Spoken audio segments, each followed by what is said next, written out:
My name is Moses Obu. I want to continue handling the objections about certain fears of people who believe I wouldn't have talked to Asari Dokubo in the open about his death. And I think I've handled that. But one other thing I want to handle is people who believe that the Igbos has not been replying him, not because they are afraid of him, but because they are going to make him popular, that he is nobody. If they continue to reply him, that they are going to make him popular. And another thing is people who believe he is nobody, he is a noisemaker, that he cannot be taken serious, that giving audience to him is like giving audience to a fool or a noisemaker, who is him that the governors will talk to him, and who is him that a king, a traditional ruler, one traditional ruler will call him to order, and all the rest of them, blah, blah, blah, blah. When I listen to some of these things, I feel that some of those people who have made these comments are actually, I'm sorry to say this, it may be too hurting, it may be too disheartening, but some of our brothers who have made some of these contributions in the comment section are actually and need to be reoriented, because this is the problem that an average Igbo man is having. Why do I say so? Let's take for instance, Asari Dokubo is already popular. Who are you trying to make him popular? Go to your dictionary and look for the meaning of popularity, or someone who is popular, or just Google about the word popular, the meaning.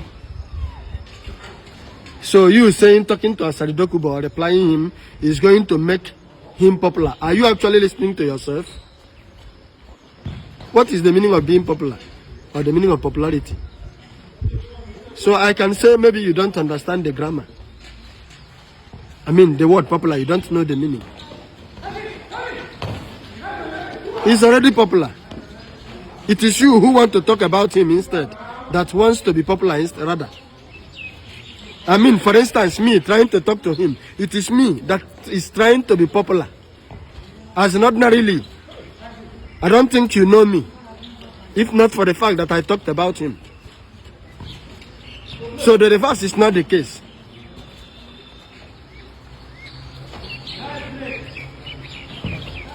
So if you are saying that talking to Asari Dokubo, replying him, is going to make him popular, you don't know what you are talking about, or probably don't know the meaning of being popular.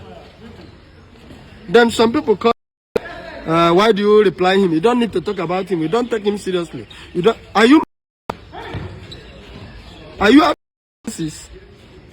Do you know exactly what you are talking about? Somebody who killed your brother in thousands. You don't want to give him audience? He's nobody. Give him audience will be like he's somebody. Who is him that the governor will talk to him, but the governor used to go to his house? Somebody you don't want to talk to, that you considered a noisemaker, will come in the open and threaten how he is going to you and wipe you out as a nation. One single man, he will show his AK-47 on the air, on social media, all over the world. It will circulate. Nigerian government will not do anything about it. They will see it and keep quiet. No governor will do anything about it. You consider him a noisemaker, and he is actually actualizing them one after another in thousands in the form of a non-gunman, and you are still calling him a noisemaker. You still consider somebody like that a noisemaker?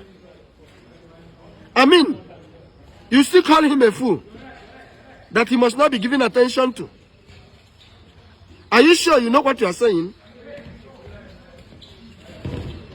I mean, maybe I am too emotional, but let me tell you something. Let me use myself.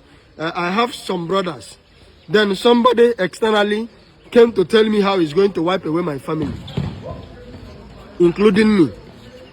Then he first person, the second person, the third person. Then I said, don't mind him. He don't know what he's doing. He said, he's just seeking my attention. As in, between me and him, who is the actual? Am I not a fool? And this is the problem of an Igbo man, sorry to say. We don't take certain things seriously until it got out of hand. It doesn't matter who told us or who is telling us. Some of these things that we are seeing today, Ojukwu shout on it several years ago. Go to Alaba International. Some Igbos for a very long time doesn't have shops. Go to Trade Fair, the same thing. But when this initiative was on, some certain Igbo personalities, including Ojukwu, stand against it. But our people could not listen. My people, come home. We have reasons for asking you to come home. You and these people are not one. And there is nothing that will make you to be one tomorrow. We have seen these things before you. What we sat down and saw, you will climb ladder, you will not see them. As if that was not enough, he is late now. Then the Carlos started shouting, crying. Nobody listened to him. To us, he was a noise maker. He's out of his mind. He didn't know what he was saying. But today we are gathered around. And he warned us. Don't you think Nigerian government know why they choose Asari Dokubo from the southwest to be the one who will own a business company or a military business company? Do you think they were out of their mind? They want to gather you all around with ammunition. Gradually. The people who own business in Nigeria and who can do it very, very well is Igbos. So why do they not choose an Igbo man? Why do they not choose an Igbo man to be the one that will own and possess that military company, where ammunitions and all the rest of them and training young men would be going on? It's because they don't want anything like that that will help us to secure ourselves when the thing started properly. They don't want it to be around us. This is why we don't have seaport working in the whole of Alibo. And even the little of them that are working, they are being scrutinized and being foresaw with an average Fulani as a custom officer. You think they are mad that they don't know what they are doing? This is why they don't want you to leave. It is a yesterday plan to wipe you out. And you are there smiling, thinking that they don't know what they are doing. Because you don't know who you are. You are the direct son, the direct bloodline of the living God, the creator of the whole universe, who created the whole world. You, the Igbos, you are the person. And it's because you don't know. They seized you.